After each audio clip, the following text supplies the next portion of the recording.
Okay. Well, I would like to now welcome everybody who's here. I'm imagining we'll probably have a few late entrants in the next few minutes, and that's okay too. But in the interest of your time, getting through the material and allowing hopefully generous time for questions, I'm going to go ahead and get started. So, a couple quick notes. We are recording this session. This will be made available to all of you through YouTube soon enough. I'll give more details on that in just a sec, but I did want to let you know we're recording, but cameras are off. So if you didn't dress your very best or all that, no need to worry. What else? Um, I'm Jason Schwartz, Director of Outreach at the National Council of State Boards of Nursing. One of my many jobs is to travel the country, whether virtually or sometimes person to person, and present on our many offerings, particularly the NCLEX, or these days, as we call it, the next generation NCLEX. So my main goal then is to make sure that you have the most current and accurate information about the exam. It, of course, launched this past April 1st, so it's been in the field now for a little bit over 6 months. It's a great opportunity to kind of take stock of where we are, review the things that have changed, and look to the future. So, before I jump into that, I want to acknowledge the Illinois Nursing Workforce Center. Now, pardon me, I've got a little bit of a script I'm going to read here because there's a lot of information. I want to make sure I get it all correct. So, this information has occurred with support from the Illinois Nursing Workforce Center, which is a resource for current and future nursing students, nursing educators, and those nurses already practicing in the field. The website nursing.illinois.gov has information on affordable education opportunities, grants for nursing students, and reports from data collected post-license renewal. The Workforce Center, or INWC, works with state agencies, nurses associations, nursing education programs, employers, and state and national foundations to focus efforts on the Illinois nursing workforce. A couple quick notes. This program, this Lunch and Learn, will not include CEs. The program will be taped and within the next 2 weeks will be posted on the IDFPR YouTube page. So with that, I'm going to go ahead and share my screen and we will get started. Give me 1 second for that. And I think we are good. I tested this out earlier and got some yeses in the chat. So I call this Next Generation NCLEX. We have liftoff. A couple of notes. If you've seen me before, maybe a year ago, I was doing Next Generation NCLEX Countdown to Launch. So this is a little different. I changed all the future tense verbs to past tense. There's also some additional new information, but near and dear to this group, in many of my presentations, the samples that I show, sample content, sample scoring, etc., I focus on, right, just because I picked one, NCLEX RN examples. But for this audience, this is our PN session. So you'll be seeing examples from the NCLEX-PN exam, NCLEX-PN, Next Generation NCLEX, if you like. And those of you that say, well, what about RN? We're doing that next week, same day, same time, a week from now. So with that, I always start with the small print. It's the legalese I'm required to share, but I like to call it, if you see something, share something. So you will have a copy of my slides. This recording will be posted to the YouTube page. There's a lot of good information here that not only is intended for you, but also for your colleagues and your students or grads. The point is, if you see something, share something, please share this information far and wide. There is only one exception where the legalese kicks in. That's that red email address at the bottom. And what that means is if there's anything here that you would use commercially, anything you would sell, then you have to ask permission first. And that's the address to do that. So with that, let's take a look at what I have planned. I've got quite a bit here. Why did the NCLEX change? What do the items look like, especially the new ones, right? What does the whole test look like? How does scoring work? Because that's also changed. What are some of the early results that we've seen? Do I have any NCSPN insider resources or updates for you. Well, maybe mostly resources, not quite as many updates.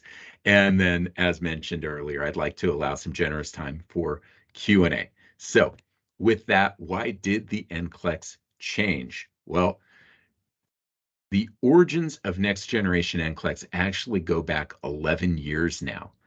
I think the first public information that we put out was roughly 2017 or so, maybe 2018 for some of you is when you first started seeing things, or maybe even 2019 was when it was really on your radar. But the truth is, 11 years ago is what we think of as essentially day one of next generation NCLEX. At NCSBN, we do have some smart testing people like me, but the way big decisions are made about the NCLEX isn't, Jason, what do you think we should do? Right? Rather, we have something that we call our NCLEX Examination Committee. Sometimes we abbreviate it because that's what we do, NEC. At any rate, the Examination Committee is actually made up of regulators from all around the country, usually 7 or 8 at a time, and their tenure kind of rotates. So we have fresh new membership every now and then. But the point is, at our January 2012 meeting, Dr. Janice Hooper from the Texas Board of Nursing really challenged us. The question she asked, which was, as it turns out, very consequential in the history of the exam and brings us to where we are today, is this: is the NCLEX measuring the right things? Now, I like to call a quick timeout and say, here's what we've always done to make sure that we're measuring the right things. We call it a practice analysis. We do a scientific study every 3 years of the exact things that first-year nurses are doing on the job. And then we're able to use that list of tasks, essentially, to determine the knowledge, skills, and abilities that first-year nurses need. We do separate studies for the RN and for the PN. So are we measuring the right things? Well, we hope so, because we do a practice analysis. It's designed to tell us that. But Dr. Hooper knew about the practice analysis. She still asked the question because she was really challenging us very specifically around clinical judgment. Now, I call my second time out. I only get 3, don't worry. But my second time out, I'm going to give you a little bit of testing theory. So the truth is, every test, whether it's one that you create for your students or whether it's things we put together at NCSBN, every test is a combination of 2 things. 1, the things you would like to or should test, but 2, the things that you're able to test. So I give an example sometimes, high school English class. I bet you had a teacher who definitely wanted you to be able to write a good essay or a good poem. But let's pretend that the teacher's final exam was multiple choice only, the bubble sheets, if you're my age. Okay, well, good news for you, I suppose. You're not going to be asked to write a poem or an essay with bubble sheets and multiple choice. So there are generally limitations in testing that prevent us from testing everything we're interested in. So with respect to clinical judgment, which we think of in testing as a soft skill, S-O-F-T, because I don't always enunciate it well, a soft skill, right? Problem solving, communication, ethics, right? Some of these things that are hard or impossible to measure. Dr. Hooper essentially was saying, do you think technology has improved or testing science has improved enough that you might be able to come up with some really clever ways to test this thing that thus far has mostly eluded high stakes examinations? Okay, well, out of Dr. Hooper's question, obviously, we weren't going to say, nope, can't do it, right? We're going to say, well, let's at least look at it then. Let's see if maybe we can do it. So we launched 2 pretty immediate studies. 1, a literature review. 2, something that we dubbed our strategic practice analysis. It's the only thing we haven't used acronyms for, and it's so lovely, SPA. But at any rate, nobody calls it that. Okay, so what did we learn from the literature review? This was back in 2012, so this is 11 years old now. But what did we learn? You probably know all this, so you can nod your head. Education around critical thinking, clinical decision-making, clinical judgment. Nursing schools, nursing faculty already cared about these things. They already knew how valuable or essential, I could even say, these things were for their students to be successful nurses in the future. But maybe they weren't so sure if these things were on the NCLEX, right? But they definitely knew how important these things were. Now, we also had some data from practice. Half of new nurses were involved in errors, with 2/3 of those errors not about forgetting what you call this thing or what does this word mean, right? The kinds of sort of easy knowledge questions you might find in some exams. But no, 2/3 of the errors related to judgment and decision making. And you see a 20, but I'm feeling glass half empty today, so I'm going to read it as an 80. 80% of employers were dissatisfied with the clinical decision-making skills of their new hires, our new grads, in other words. So, most important thing, so I kept it off the screen, most important thing, clinical judgment, critical to patient safety and public protection. Again, you're welcome to nod your heads because you probably knew that. But key phrase, even at the entry level. I'm going to say a couple things about that. The first is if you think about the NCLEX, and this is the RN exam or the PN exam, doesn't matter. If you think about the NCLEX, it is a barrier to entering the profession, and its focus is on the knowledge, skills, and abilities needed to provide safe and effective care during the first year of nursing. Now, as educators, your horizon is probably much broader. It looks farther out. You essentially want to create or cultivate, we'll call them lifelong successful nurses, right? But the NCLEX has that first year focus. So why am I drilling down on this point? Because let's pretend that clinical judgment, as important as it wasn't really important until your third or fourth year. Well, then it wouldn't be on the NCLEX at all. Our sole focus at NCSBN is on that first year of nursing when it comes to the NCLEX. So the point is, even at the entry level, critical to patient safety and public protection, well, that means we not only should cover it on the NCLEX, but in fact, we have an obligation. The purpose of the NCLEX is patient safety and public protection, just like the very mission of NCSBN, like the member boards that we assist, is again, public protection, right? So, critical to patient safety and public protection. Should it be on the test? Probably. Well, hold on. First year? Yeah. Okay, then yes, it should be on the test as long as we can figure out a way to do it in a valid and reliable manner. Now, those are testing terms, but basically it means as long as we can do this in an evidence-based, scientifically correct way. So we're not guessing, right? We're really measuring this and figuring it out. Okay, I want to highlight again entry level for one more reason, and that is many of you, I'm sure, have read a lot of the literature around clinical judgment, and you know that it can and should improve over time with experience. And nothing we found disputes that. I want to make that clear. However, what did we find? It can't start at zero. And you probably suspected that. Some baseline level is needed, and then let's hope it goes up from there. But for that first year, some baseline level is needed, even on day one. Okay, that was the literature review. It made a pretty compelling case that if we can figure out the right way to measure this, we really need to. Now, remember the SPA, the strategic practice analysis. There's a thick report for that, but I'm going to go with a visual that went with the study. Now, we had researchers essentially follow around nurses on the job, and as the nurses performed different tasks, there were certain skills that were used. So what you see here, we're going to pretend it's a clock.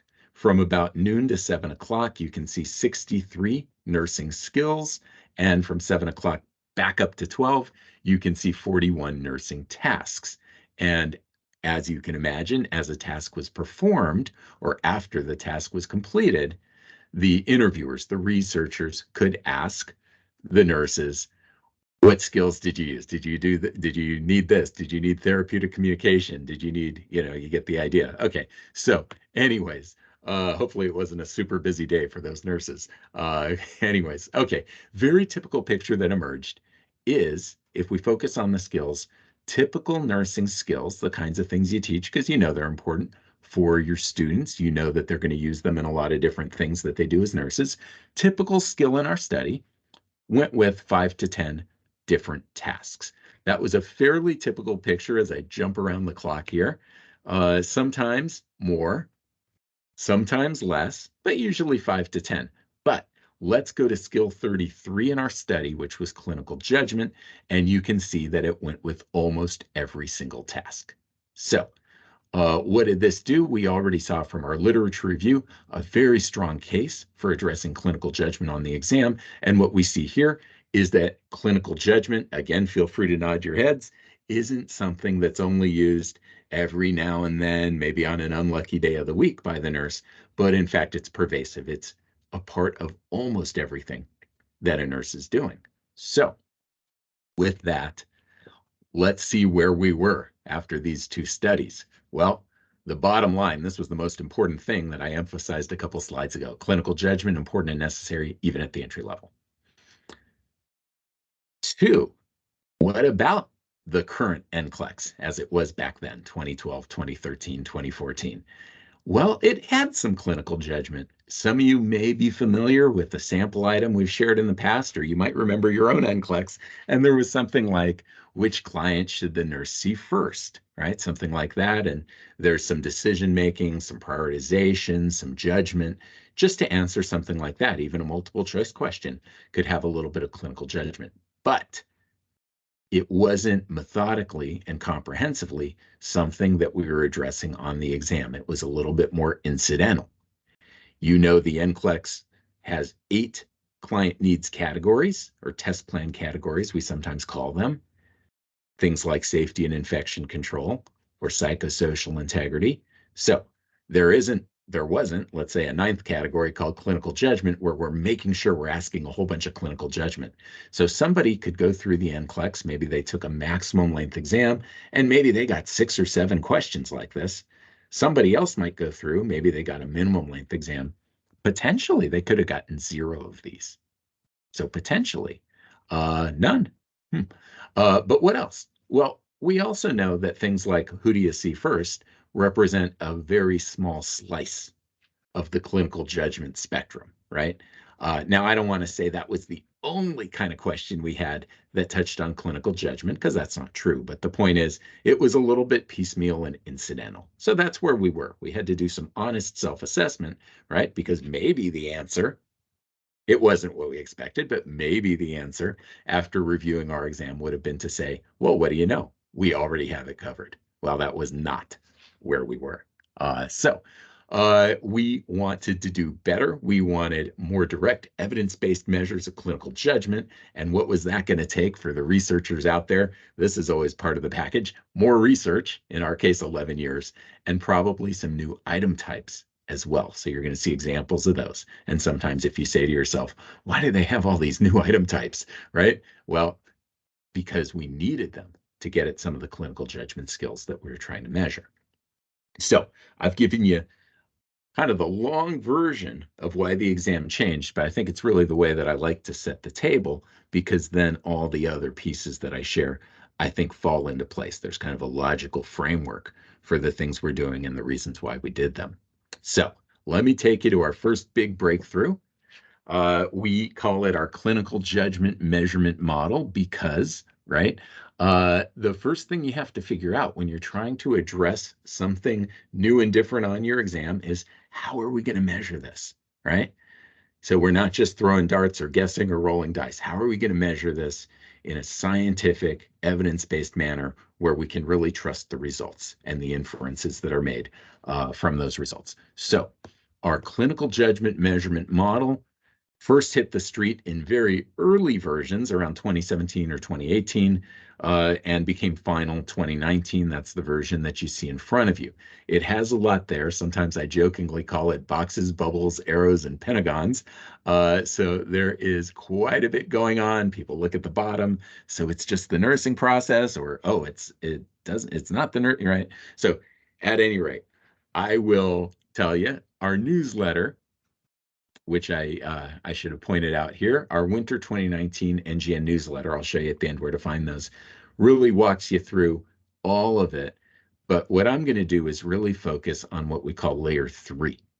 The reason I focus on this is for 2 reasons. 1, it's certainly simpler than focusing on the whole page, but 2, it's because that's where all the items are written. If you think about next generation NCLEX, and it has a lot of new content, case studies. Maybe you've heard about bow tie items or trend items.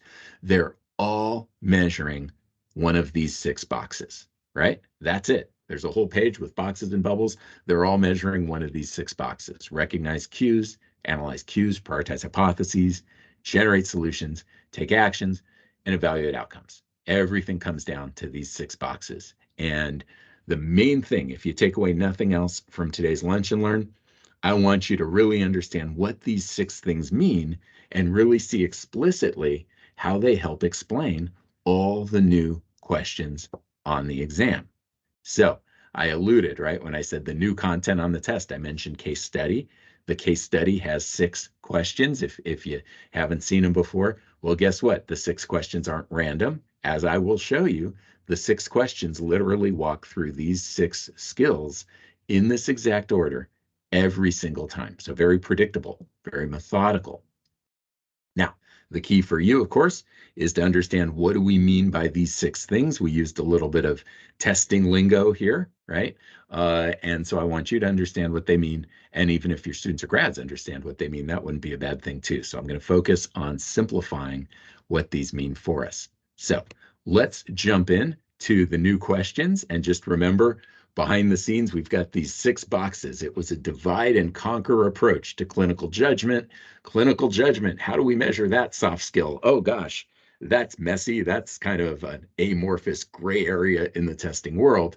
But breakthrough, divide and conquer. We can divide clinical judgment into these 6 component skills that add up to the whole thing.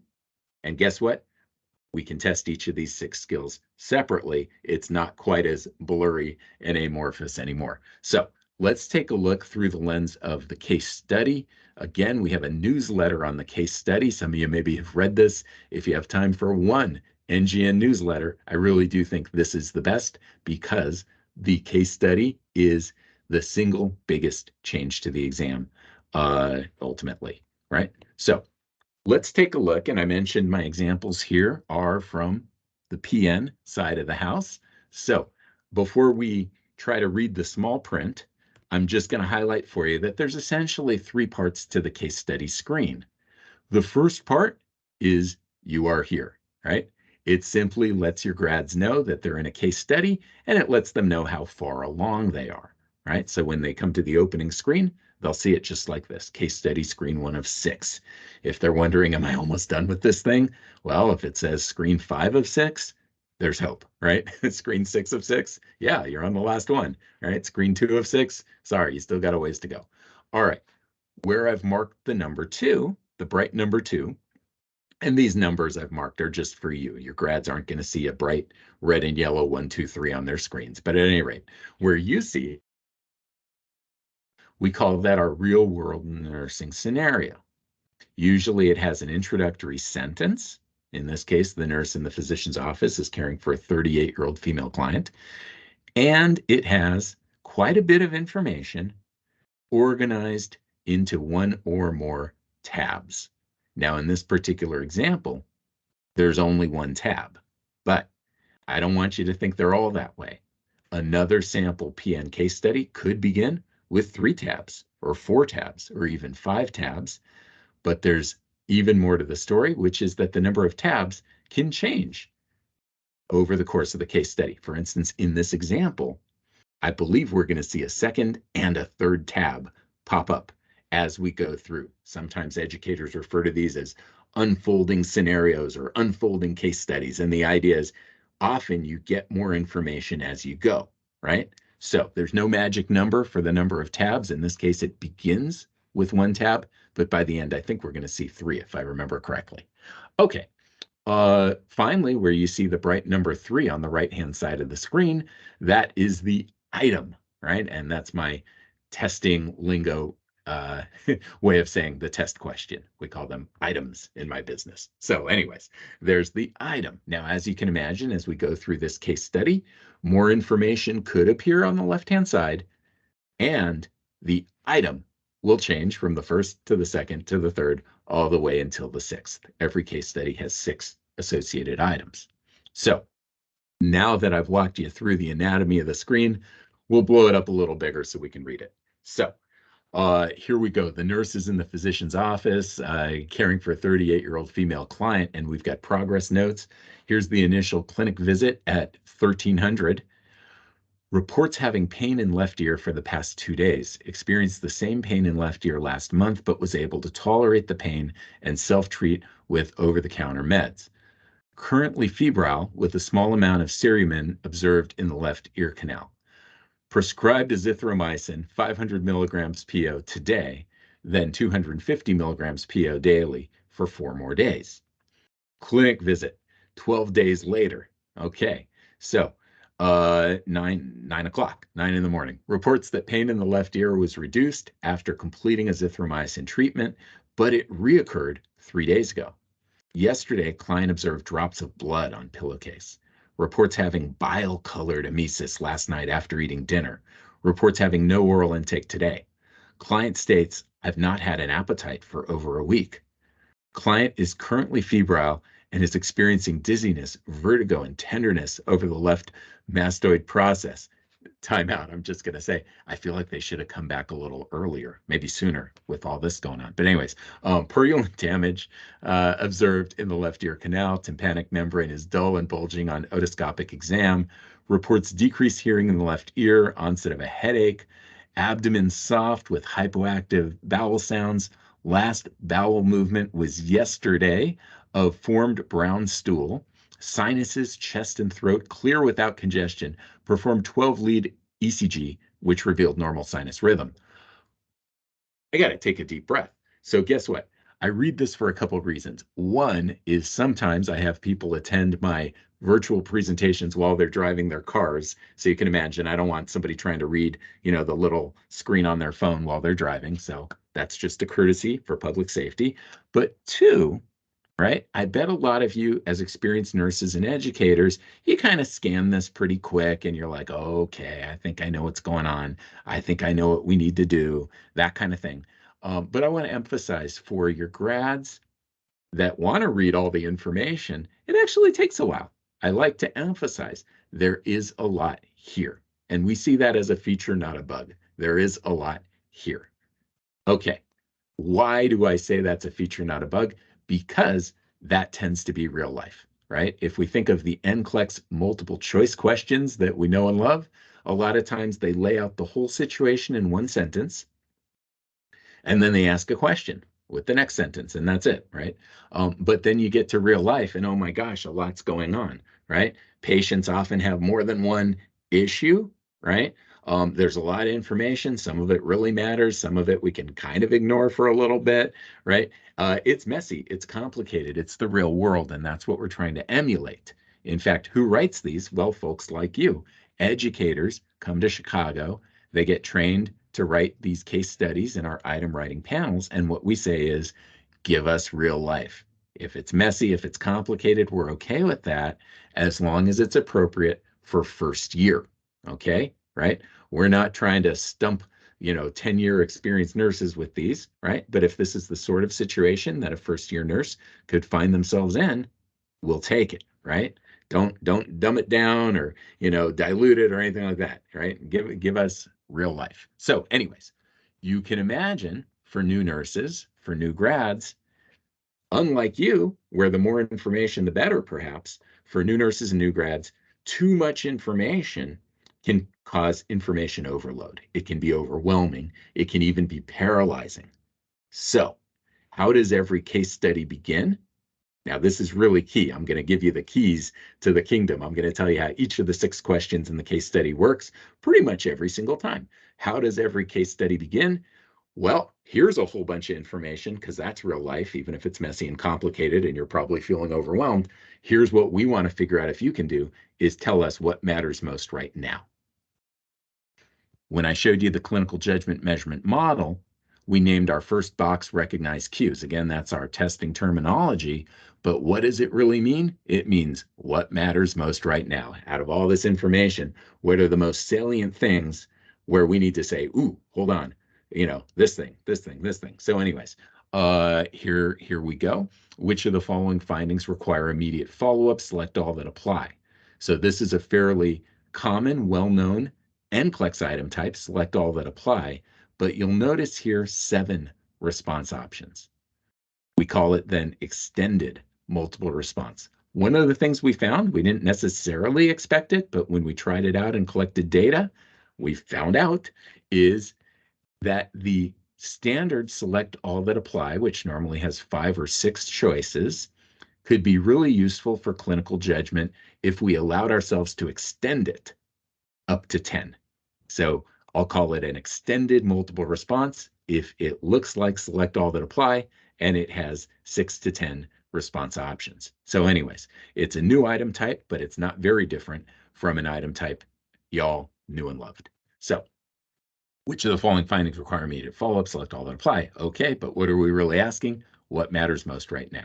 So we call it recognize cues in our chart, and I give it a friendly nickname, right? So if you're working with your students and they're familiar with the language recognize cues, I'm good, right? If they're finding, oh gosh, which one's that? Well, what matters most right now, I think is a nice simple way to talk about what the focus is as we begin each case study. Now, where do we go from there? I'm a veteran of the presentation circuit, and after I would share the first question, hands would go up and people would say, Jason, we don't just want our grads to know what matters most, we also want them to know why. Why do these things matter? And good news, we don't do that with the first question. It's what we do with the second question, pretty much every time. So let's take a look at this one. Second question in the case study. Which of the following complications is the client at risk for experiencing? Select all that apply. And we see some choices here. I just called this one multiple response because it's only 5 choices. So this would be just a normal select all that apply if you like. Are those allowed in a next-gen case study? They are. Yeah, we can use the new item types or the original item types, right? You'll mostly see newer ones in the case study, but there's still a home for original select all that applies as well. So there you go. But really, what are we asking here, right? We're really asking, hey, those things that really mattered the most right now, why do they matter? Oh, well, they matter because this client's at risk of experiencing some icky things, right? That's, there you go. So again, in our clinical judgment measurement model, those 6 boxes that I highlighted for you, the second box, we call it analyze cues. But what is it really about? It's why. Why did those things matter so much? What do they mean, right? How might we interpret them? How do they connect to other things that we care about, right? So I sum it up with a single word, why, right? But we could certainly break it down into some of these questions that you see bulleted here. Okay, so from there, let's take a look at the third question. This item type looks very different from anything that was on yesterday's NCLEX. Complete the following sentence, choosing from the list of options. The client is at highest risk for developing, and we've got some things here, meningitis, otosclerosis, panic attack, and Meniere's disease. Okay, so we call that a pull-down menu item, probably for obvious reasons. Sometimes we'll use more technical language, so you may have seen it referred to as a close drop-down item. For me, I usually just say pull-down because people remember what that means and it's easy to picture. Some pull-down menu items, by the way, have multiple menus in the same sentence or paragraph. This one just has the one. So what are we doing? Well, again, we go back to our clinical judgment measurement model. The third box out of those 6, so it always goes with the third item, is called prioritize hypotheses. Now, I give it a little bit of a friendly name, but it can go 2 ways, is the truth. So I'm going to show you both. Prioritize hypotheses can look a little bit more at what's going on, right? What most likely are we walking into here? But there's a whole different flavor that the third item in a case study can take. So I'll talk you through an example rather than show it to you. And I nickname it, where do I start? So sometimes, third question in a case study, what we'll see instead of getting a sense of what's going on is more like the nurse should first address, and we'll see choices like the client's stated pain of 7 out of 10, the client's fever of 104 point whatever, right? The client's laboratory results, So in other words, where do I start, right? We got a lot of things that aren't so pleasant for this client. Well, where are we going to put our focus first? So that's What are we doing? Those things I just described, where do we put our focus first? That's exactly prioritization. So I want to emphasize here, when we're at the third question in the case study, sometimes it's about what's going on, formulating hypotheses. Other times, however, there aren't explicit hypotheses like, oh, the most likely explanation is X. Instead, it's where do I start? That kind of thing, prioritization. So that was the first half of the case study. We made it through the first 3 items. So it's halftime, if you will. But one of the things I like to say, because I think it helps, right, when we get 6 questions in a case study, I think it helps to think of it as 2 halves. The first half of the case study, I characterize as the nurse as detective. You won't find that on the website. I just made it up, but I think it's helpful. Nurse as detective, because just like a detective, right, has a bunch of clues, has to figure out which ones matter the most right now, figure out what they mean, why they're important, what are they suggesting about what could be going on, or which clues should I pursue first, right? That's how a detective works with clues. The first half of the case study essentially has the nurse doing all that, not with clues, but with cues, right? Almost the exact same thing. Second half of the case study, which is where we're heading now, is a bit more action-oriented, doing stuff. So here we go. Let's take a look. Now, remember I promised you that we might start with one tab of information and get another tab as we go, right, as the case study unfolds. Not only that, I didn't mention it before, but the tab itself could have new things show up. Now, how's somebody supposed to know that? Well, let's take a look first on the right-hand side. The nurse has reviewed the progress notes at 9:30 and 10 and the history and physical entry. Oh, 9:30 and 10, right? Well, that's the new stuff. So we're giving a little bit of a cue, but let's take a look at it here. So from the clinic visit that was 12 days later, right? All that other stuff was from 9 o'clock, a half hour later, transferred to hospital for further evaluation and treatment. And then at the medical surge unit at 10 o'clock, admitted for recurring otitis media and worsening of symptoms. Okay, got it. Now, yeah, so we saw those. Now, notice also we've got the history and physical tab. We didn't have that before. Okay, well, let's take a look. There's quite a bit here too. Okay, and it's organized. It's nicely organized. So neurological findings, alert and oriented ×3, but uncomfortable and becoming irritable. EENT, admitted for recurring otitis media and worsening symptoms. Pulmonary, well, vitals, respirations 18, pulse ox 97 on room air, lung sounds clear bilaterally, quit smoking cigarettes 3 years ago after bacterial pneumonia infection. Good for them. Okay. Cardiovascular vital signs, temperature 100.6, pulse 110, blood pressure 107/72, first heart sound and second heart sound heard upon auscultation, peripheral pulses 2+, experiencing vertigo and headache. GI, weight loss of 12 pounds in 2 weeks. If only I could do that. No, I'm kidding. That's a little too fast. But anyways, reported experiencing anorexia for the past 1 week, nausea and vomiting once yesterday. Not the way you want to lose the weight. Okay. Musculoskeletal generalized weakness, genitourinary. I didn't advertise this before, but you didn't see RN after my name. So I come from a math and testing background. Every now and then you're going to stump me with some pronunciations, even though I do practice. But anyways, okay. So genitourinary, voided 450 mils of amber-colored urine, immunological, past anaphylaxis reactions to penicillin and cefotaxime, and psychosocial, married, lives with spouse and children. Client states, the last time I was in a hospital was when my 11-year-old child died 2 years ago. Reports that the oldest child of 3 was accidentally hit by a motor vehicle and died. It was quite sad. My faith got me through it. So again, a lot of information, right? But real life. Okay. So we finally come to the fourth item, right? After we get through all that new information, the nurse has reviewed the progress notes from 9:30 and 10, the history and physical entry. Which of the following healthcare orders should the nurse anticipate? Again, it's our select all that apply with extra choices. We call it extended multiple response. And we see a lot of things. Now, what are we doing here? What we're doing here is what we always do when we get to the fourth question of the case study. We go to our Generate Solutions box. But do I have a nice, friendly way to talk about it? I sure do. What kinds of stuff could help here, right?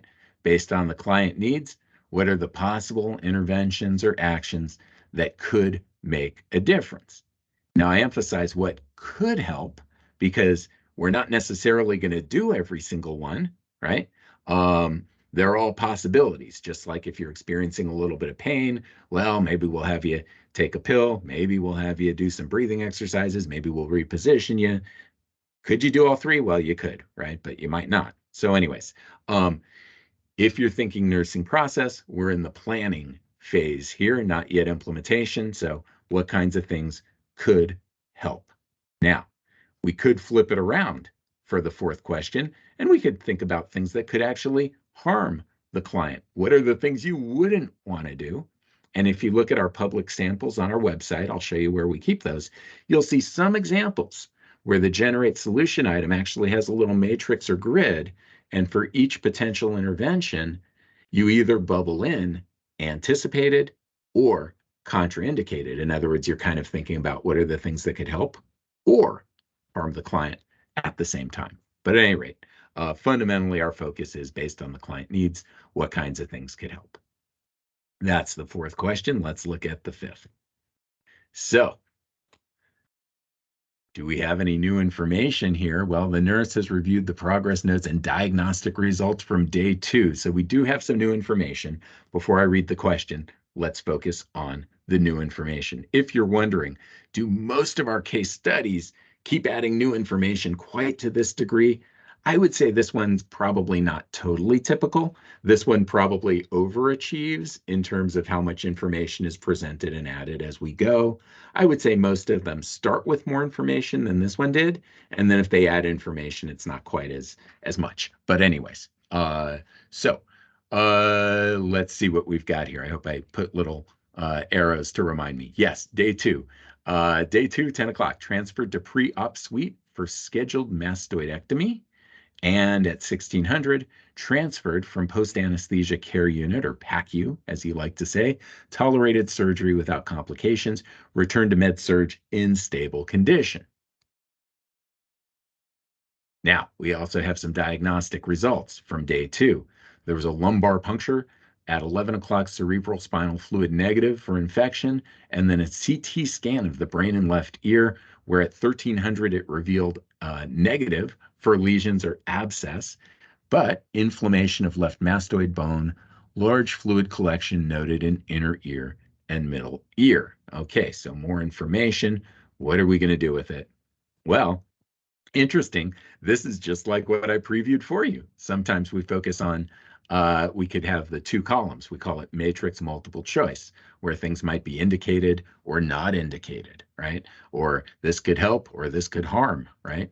But anyways, okay, so for each nursing intervention, click to specify whether it's indicated or not indicated for the post-op care of the client. Now, a subtle difference between generate solutions, fourth question, and take actions, which is where we are, fifth question, is this. Generate solutions, it's a little bit like brainstorming. What are the things that could help? We might not do them all. Take actions, generally what we're saying here is what are the things we're actually going to do, okay? I would say with this particular sample, it's probably not super differentiated. But in general, if you say what's the difference between the two, I would say generate solutions is kind of planning phase, brainstorming, the kinds of things that could help, whether we do them or not. Take actions is more about, okay, these are the things we're going to do here. So anyways, in our model, we call it take action or take actions. You'll see it both ways, right? But certainly if you see singular, like what you see here, just know that take action can mean doing more than one thing, right? We're not saying, oh, no, we can only do one thing because it says action. In fact, in the measurement model, it really does say take actions. So I'll call this my typo, but you'll see it in other places too. Okay, so how would I translate take action? Well, it's pretty much what am I going to do? Or sometimes how would I do it, right? Maybe the client has difficulty swallowing. Uh-oh, but I've got their pill they're supposed to take. Well, how am I gonna do this, right? So Sometimes there's a how focus, but it's basically focused on, okay, what are we doing now? And possibly, how should we do it if it's a little bit non-routine? From there, we finish up with the sixth question in the set. So some of you are like, oh my God, are we almost done with this? Well, yes, because it says case study screen 6 of 6. Just like I told you, that means we're almost at the end of the case study. So the nurse has reviewed the progress note at 1400, and we can read that. 1400, discharge client to home with post-surge instructions, tolerated surgical treatment without complications, follow-up appointment scheduled in 1 week. All right. I just read it to you, but okay, now let's look at the item.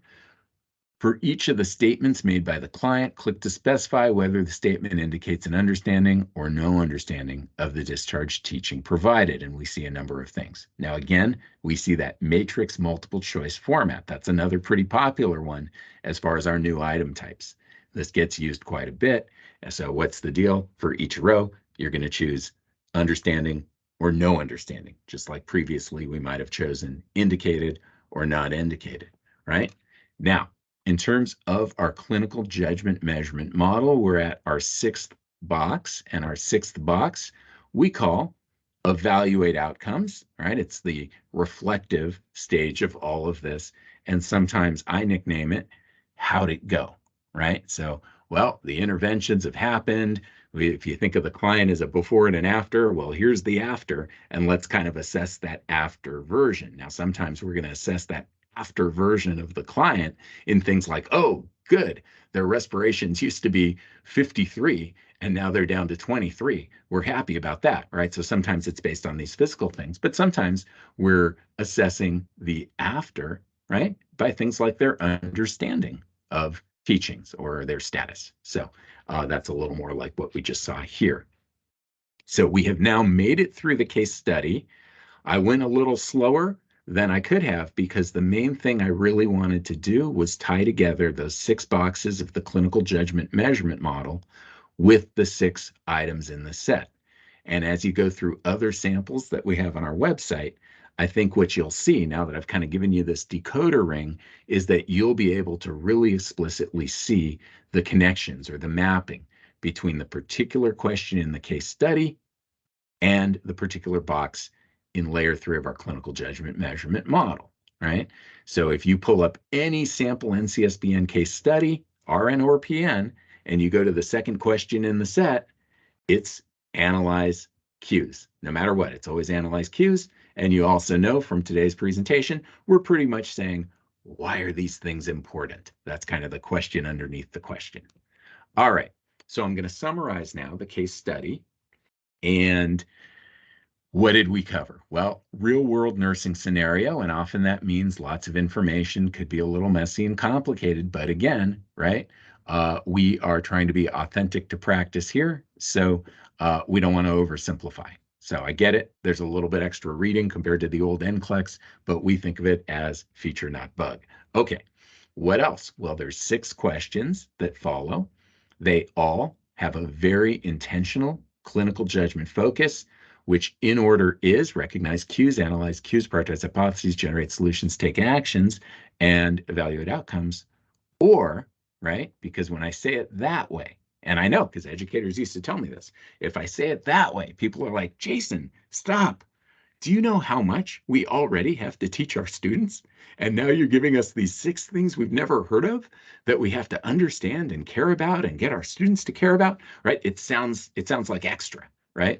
But really, what is it? Well, just like I walked you through it, it's real world information like your grad is going to walk right into, and they need to then figure out things like what matters most right now and why, what might be going on, where do I start, what kinds of stuff could help, how do I do those things, or which ones am I going to do, and finally, how'd it go?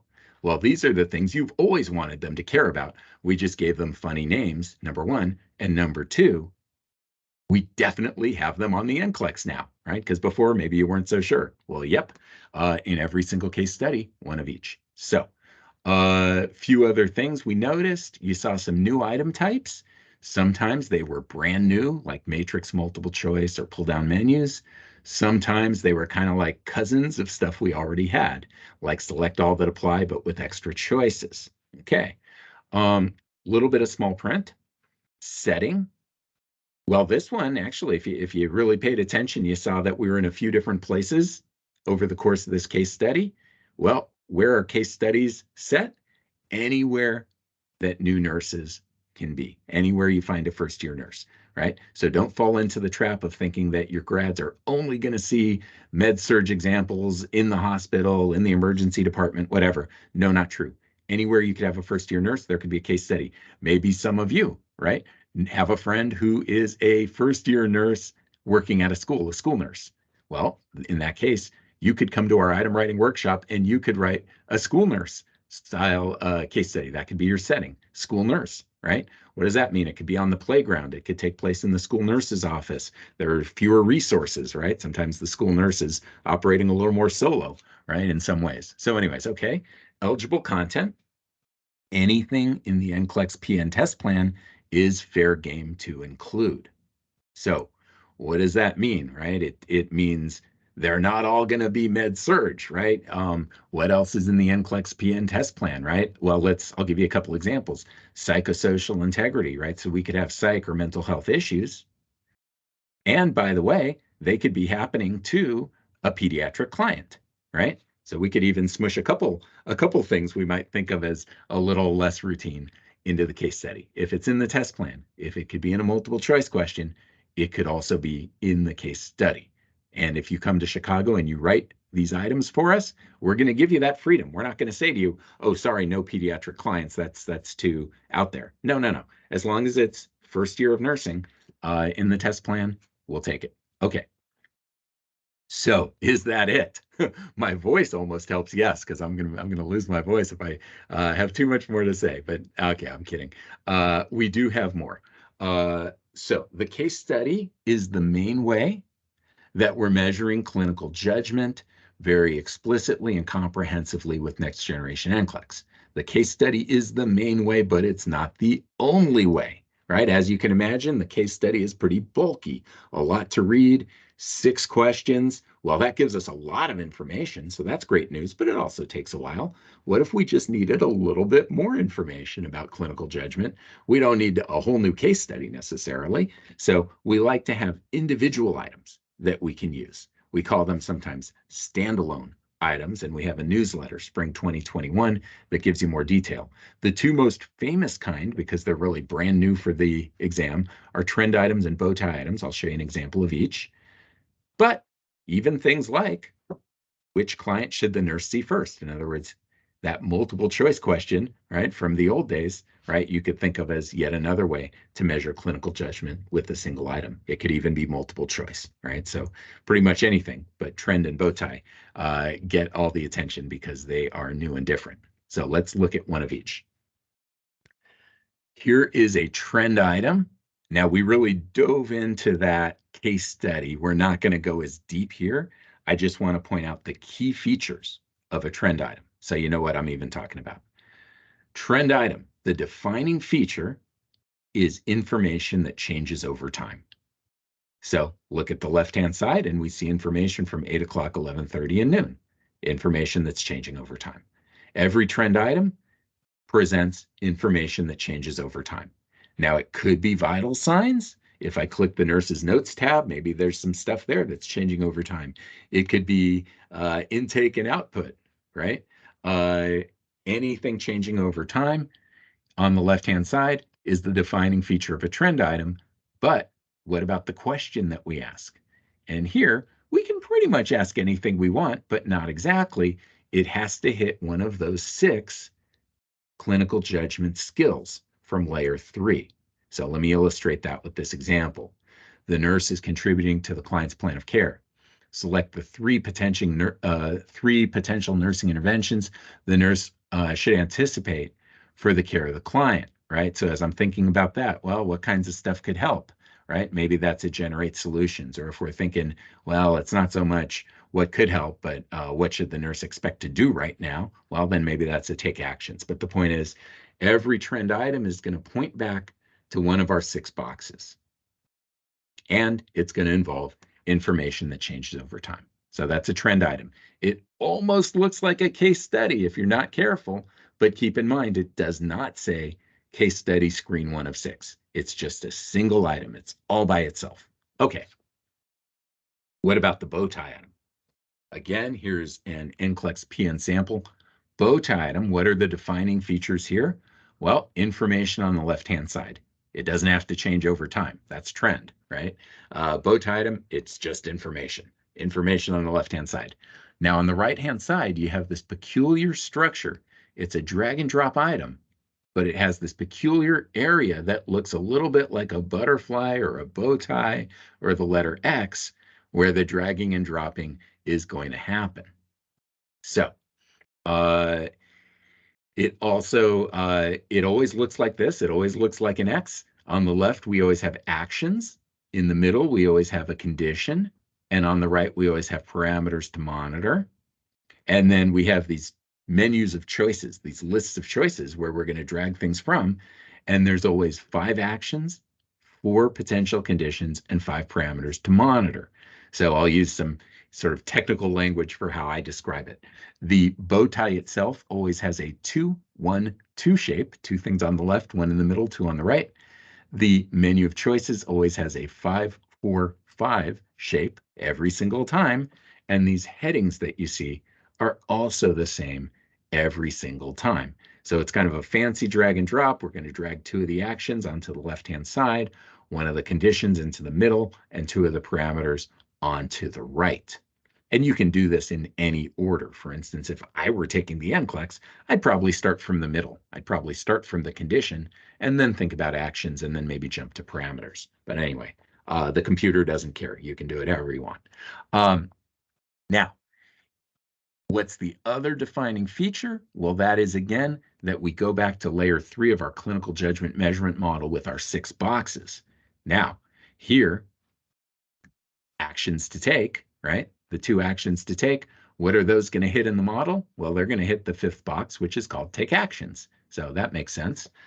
The middle, potential conditions. Well, the client's most likely experiencing X. Well, we're talking about our 3rd box, prioritize hypotheses, right? We're looking at the most likely explanation or the most likely condition, I guess I should say. And then parameters to monitor. This one had me stumped initially as a non-nurse, but the nurses tell me they're comfortable with parameters to monitor being in that category of evaluate outcomes, which is our 6th box. So what's a bow tie item? It's kind of a fancy drag and drop. It's got a special shape, and it focuses very directly on the 3rd, 5th, and 6th boxes of layer 3 of the clinical judgment measurement model.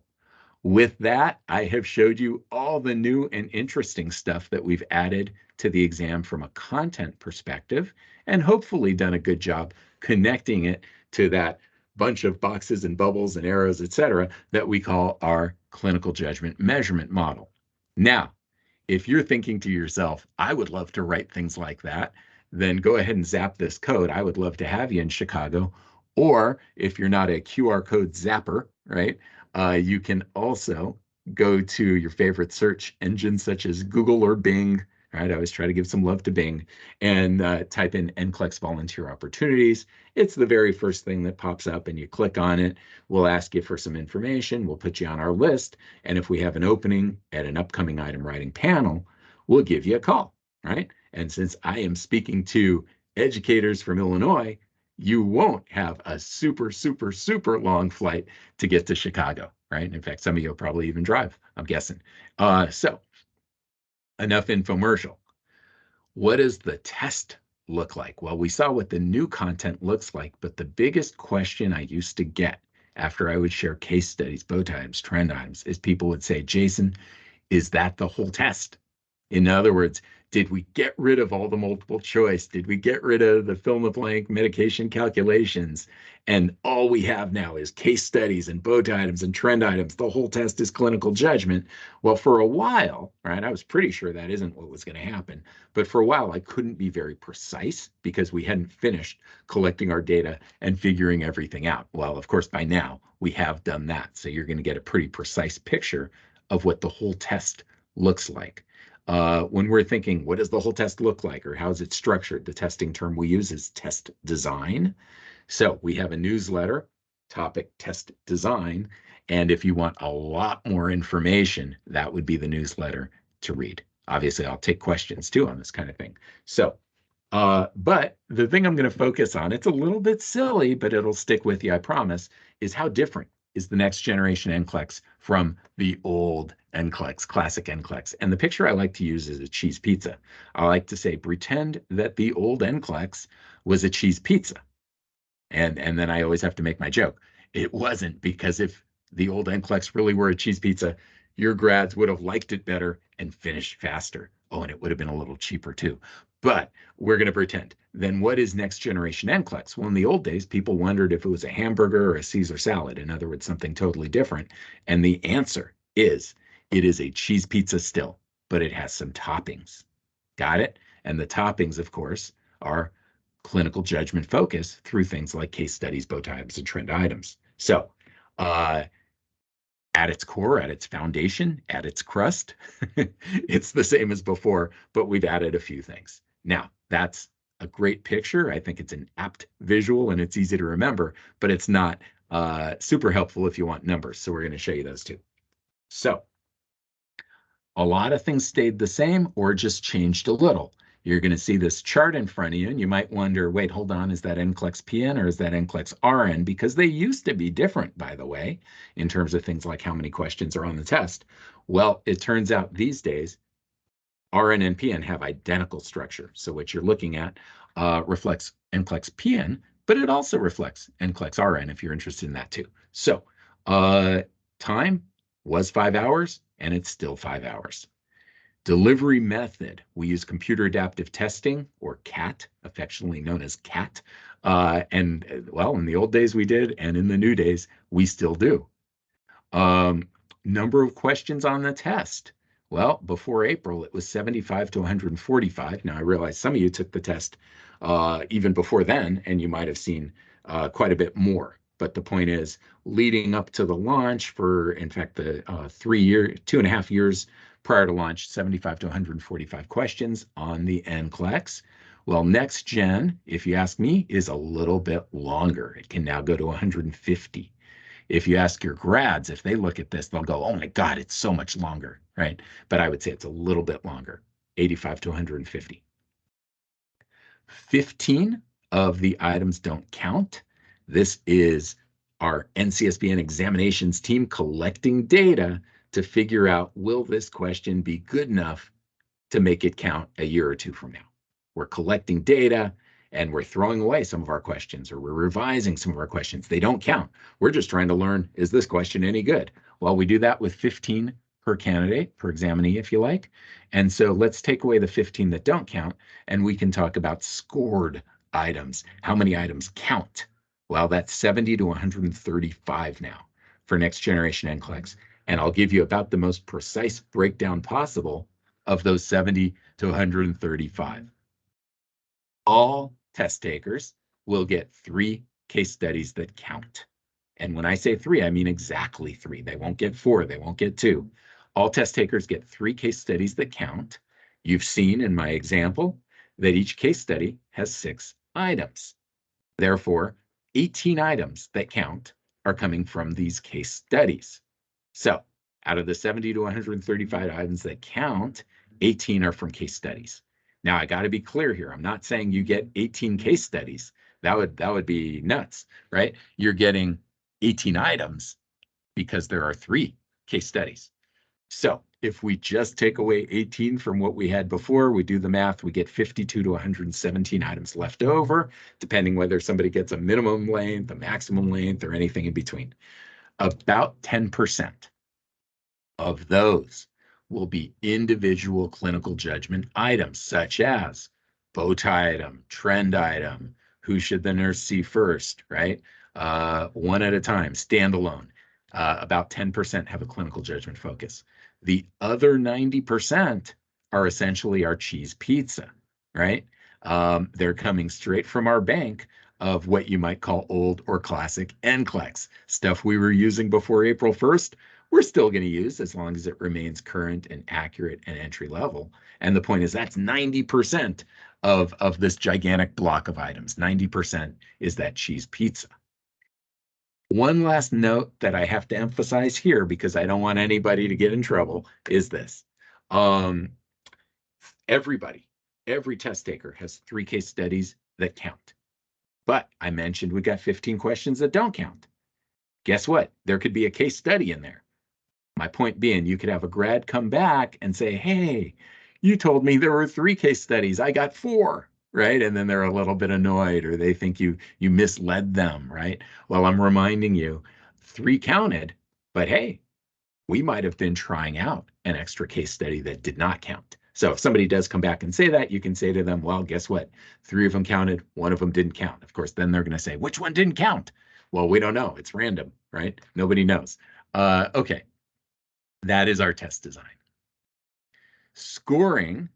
So I always try to time things to allow for questions. So I'm going to give you the headline and then some fun and fast examples that we can get through a little faster than if I gave you nursing and we had to think really hard about which things are right. So the headline is partial credit is now part of the exam, right? When you took the NCLEX, it was all or nothing. There might have been a select all that apply, and maybe 4 of the little boxes were correct, and you got 3 of them.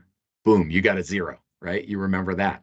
Okay, so partial credit. We've updated that. You can get partial credit. I'll show you how.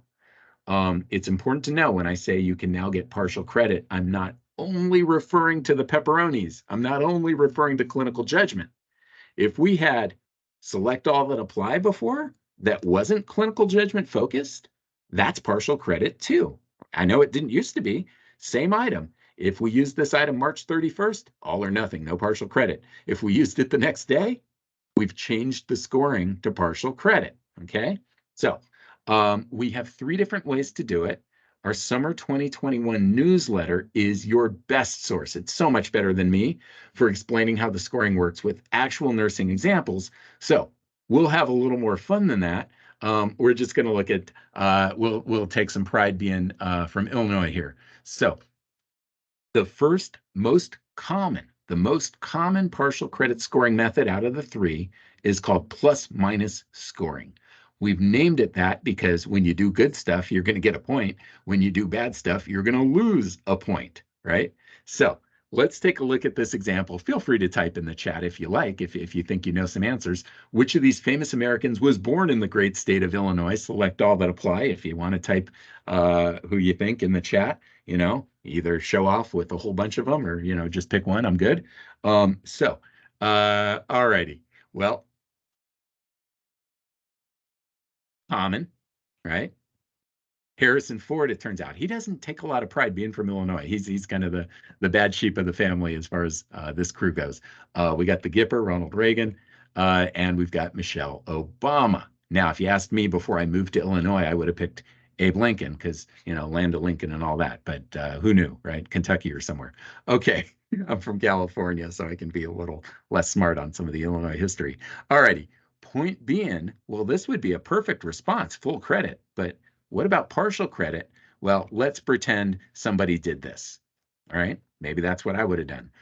Let's pretend somebody does this. In other words, they get 3 of them right and 1 of them wrong. Well, like I told you, with plus-minus scoring, for each thing you did right, we give you a point. For each thing you marked that's wrong, we take away a point. And so what happens here? Well, you had 3 green, but 1 red. So 3 minus 1 gets you 2 points. Now, if you were perfect, you would have got 4 points. Here you got 2 points. Well, what happened? Well, you lost a point because you did include Abraham Lincoln. And then, by the way, you could have earned an extra point from Harrison Ford, but you didn't. So I didn't minus Harrison Ford, but you just didn't get it in your plus column. Okay. Anyways, so 3 minus 1, 2 points. Now, second most common scoring method that we use is called 0-1 scoring. And I'm going to show you a question that looks almost identical to the one we just saw. And the person put the same answers as the one we just saw. Which 4 of these famous Americans was born in the great state of Illinois? So what's the difference here? It's no longer select all that apply. We call this select N, right? Where we specify the number of correct responses needed. So we're telling everybody, hey, there's 4 of these that are correct. Pick the 4, right? Well, in that case, when they do that, we don't take away points. And this response now would be a 3-point response when it's scored this way. So you might wonder, how come we score this different than we scored the one before? Well, I'm going to back up and show you. Why would we take away a point here? When we're talking select all that apply, here's what test takers figure out quick. Pretend there's no penalty and you're allowed to check off everything. If there's no penalty and you check off everything, you would always get full credit. So that becomes a test taking strategy, right? A test taking strategy is, select all that apply. Just choose them all. You'll get all the points and there's no penalty. Well, hold on a minute. We can't have that. So if it's a true select all that apply where somebody can check off everything in sight, we have to penalize. Otherwise, it kind of messes up the whole test. So hopefully that makes sense. So in contrast, when we're over here, if the computer's only going to let you check off 4 things, you don't really have any kind of gimmicks to outsmart the NCLEX here, right? You're not allowed to check off everything. Well, in that case, we don't have to have a penalty. So it's that simple. Now, I mentioned there were 3 ways that we apply partial credit. The plus minus is the most common, no pun intended common. The 0-1 scoring that you're looking at right now is the next most common. And then the one we hardly use at all, but it's there, is what we call rationale scoring. And this is when we are more interested in a relationship or reasoning than we are in individual pieces of an answer. So the nickname of, and we've got some states here, and we've got some state nicknames here, right? Let's pretend that we ask this question, right? And you all know the nickname of Illinois is the Prairie State. Well, let's pretend somebody does that. We can look and we can say, well, gosh, one of the pieces is correct. But if what we're really interested in is the relationship, we wouldn't really look at this and say, oh, they partly got the relationship right. Well, no, the relationship's totally wrong, right? Even though one of the pieces is correct. And of course, guessing sometimes is going to help get you half of the relationship. So at any rate, with rationale scoring, if we really want to focus on relationships or reasoning or rationale, right, then we're going to sort of clump the different pieces into a single scorable unit, right? I would say here, I'm scoring the whole sentence as a single unit to give a point to or not give a point to, rather than I'm scoring each pull down menu separately. Hopefully that makes sense. Least common scoring method, but again, you can see this illustrated and explained really well with actual nursing examples in that scoring newsletter. All right, let's bring it home. Early results. So I've mentioned that we've been using next generation NCLEX for just over 6 months now. Well, what did we find out? I can tell you this with a high degree of accuracy as I toured the US presenting next generation NCLEX, and our NCLEX pass rates from the pandemic or whatnot were falling off a cliff. People were like, Jason, you're crazy. You guys are making the exam harder. Don't you know what's going to happen? Right? And this was kind of the visual that I think people had.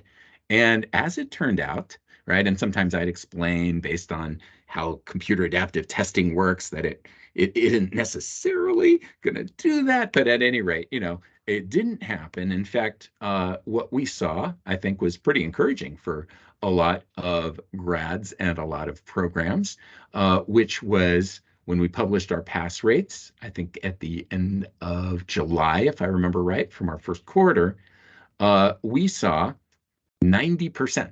This is NCLEX-PN for first-time U.S. educated for that April, May, June quarter. In other words, the first cohort that took next generation, the pass rate was 90%. Well, that's actually pretty high. Let me put that in some historical context by comparing it to essentially 16, 17 years of data. Well, you can see if you go a long time ago, right? Pass rates kind of in the mid 80s, the low 80s, the high 80s, the high 70s, right? That was our historic low, probably heavily COVID influenced. And then here it is up to 90. Now, something I want to emphasize here, I'm comparing April against April against April. I'm not comparing April to January or April to July, because what we have found historically is each quarter kind of has its own unique profile. So apples to apples comparisons, we feel like make the most sense to look at first-time U.S. educated candidates, comparable quarter, April quarter to April quarter. So we saw a 12% gain from April a year ago. That is the biggest jump in the history of the exam. Kind of interesting. And if you a little bit use your imagination, and I don't want to say this was the cause, but if you a little bit use your imagination and you sort of pretend the COVID dip didn't happen, and you see the little upward trend that we had before that, you can almost imagine how it might have gotten to 90 if not for COVID. However, COVID obviously was a real thing and had a real effect. So again, I don't want to say that's the cause, but it's sort of interesting to me as I look at that data. Now, we are about to release the July quarter pass rates, July, August, September pass rates. So first, I'll just show you historically what we've seen in the past. You can see for a long time, let's say 2007 to about 2017, the July quarter pass rate is usually a few points higher than the April pass rate. I mentioned every quarter kind of has its own profile. You can see how these two things track, right? Now, somewhere around 2018, it got a little jumbled, and it's like, well, gosh, was that just a little fluke, or is that telling us something new about the world? That's a little bit hard to say. So as we think about the July 2023 quarter, we don't know what it's going to be yet, right? My guess is we'll see it higher than 81. Will we see it higher than 90? I don't know. I don't know what it is yet. I will say this. I think we'll be releasing it in the next 2 weeks. So keep your eyes peeled. We should have that information for you very soon. Resources. I'm going to go through a couple quick things here. NCLEX.com. We've really made NCLEX.com a one-stop shop for good stuff for you and your students and grads, right? We tried to take everything we think is useful and interesting related to taking the NCLEX or next generation NCLEX and put it all under one umbrella with an easy address, NCLEX.com. So if you head to NCLEX.com and you scroll down a little until you see the giant eyeball, right? You can have a giant PDF of sample questions, sample case studies, sample trends, sample bow tie, sample multiple choice. There's two different ones. The one called sample questions is thinner. It's just the new stuff. The one called exam preview is thick because it also has like 100 multiple choice questions and select all that apply. It's much thicker. The point is they're free as long as you don't sell them. So you have to click a little bubble for that. But anyways, that's a great resource. What else? New resource for you. We've organized our newsletters. It takes a couple clicks, but I think it's worth it. You go to NCLEX.com. There's an About menu where I put that arrow. One of your choices is Next Generation NCLEX. Terrific. And then when you click it, we give you a choice. Do you want news or do you want videos? Well, the news is where we keep the newsletters. It's also where we keep research articles. So that might be of interest to you as well. Final resource. This is the most underutilized resource. Oops. Oh, I took it off in the interest of time. Oh, well, now I give that billing. I will say this. If you do a search, because maybe you want to be the first to know what the new pass rates are. If you do a search on subscribe NCSPN, the first thing you're going to click is going to take you to a page where you put your email address and you check all the topics you care about. One of them might be Next Generation NCLEX. One of them might be APRN, right? One of them might be In Focus Magazine, right? Anything you're interested in, you check it off. And as soon as we have new information, we email you immediately. So, okay, that's more of a tell not show because I killed the slide, but I talked about it anyways. With that, I'm going to unshare my slides and take whatever questions I can get through the chat. So start chatting in the chat with questions. And I know the way technology works. In some of your organizations, your own administrators, right, just for the security of your organization, may have locked you out of my chat. That's possible.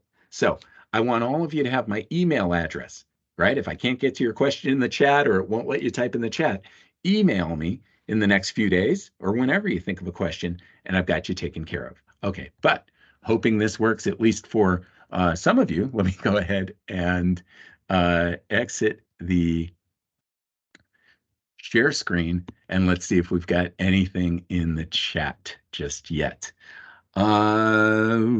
Yes. Okay. Well, we did get from Sylvia, Michelle Obama. Here's, yeah, I'm seeing some full credit responses from Sylvia. Okay. Question from Jennifer.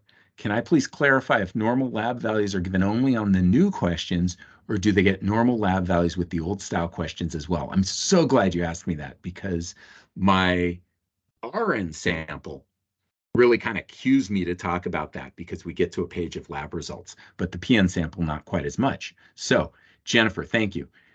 Every time on the exam, doesn't matter if it is what we'll call old NCLEX or new clinical judgment stuff. Every time there's a numerical lab value, the normal or reference range will also be presented. Okay, so that is a change, right? And let's pretend there was an item we used on March 31st and it had a lab value and it didn't have a normal range, and we use it today. Well, we changed it. Now it does have that, right? We probably had to try it out and collect new data and all that kind of stuff too. All righty, I got a request to put my email in again. So let me do that. jschwartz@ncsbn.org. Easy to remember, but you have to know how to spell Schwartz. And then there's also one of my friends actually works at NBCSN in Chicago, of all places, a different organization, but sometimes my emails go there by mistake because it's easy to jumble our letters, ncsbn.org. Okay. And any other questions in the chat? Make sure I didn't miss anything as we went. I think I did not. Okay. Well, with that, let me repeat once again. I want to make sure that I get this exactly right. So in the next 2 weeks, we'll have a recording of this presentation on the IDFPR YouTube page. So be on the lookout for that. Also in the next couple of weeks, I believe we'll be releasing the pass rates. And then, Sylvia, you asked the perfect question for the final thing I was going to close with, which is this presentation. Will it be the same thing next week? Yes and no. Fundamentally, yes, I'm going to cover the same topics. The difference is when you look at the case study, the bow tie item, the trend item, I'll be focused there on RN examples rather than PN. That's number one. And number two, when I share pass rates, I'll be focused on the NCLEX RN pass rates rather than PN. So from kind of a structural or outline perspective, I'm covering the exact same topics. Today's was customized, right, with PN specific content and data. Next week's will be customized RN specific. So there you go on that. All righty. Well, I'm seeing some thank yous. I want to say thank you because you just donated an hour and a half of your lunch break, number one. But more importantly, and I'm being completely sincere with this, and this isn't so much an NCSBN statement as a Jason statement. I'm just going to say, in my mind, two most important professions in America are nurse and educator. And I know the crew I'm talking to here is mostly both of those. So I am so grateful for the work you do preparing the next generation of nurses, and just as nurses, the work you do to take care of patients and protect the public. So definitely my gratitude as well. A few years ago, this was pretty abstract, but over the last few years, I've even become a consumer reluctantly of the healthcare system, and always been appreciative of the nurses who took care of me. So thank you, everybody. Keep my email. Anytime you have a question, go with it. And if not, 2 weeks from now or so, check the YouTube. Take care.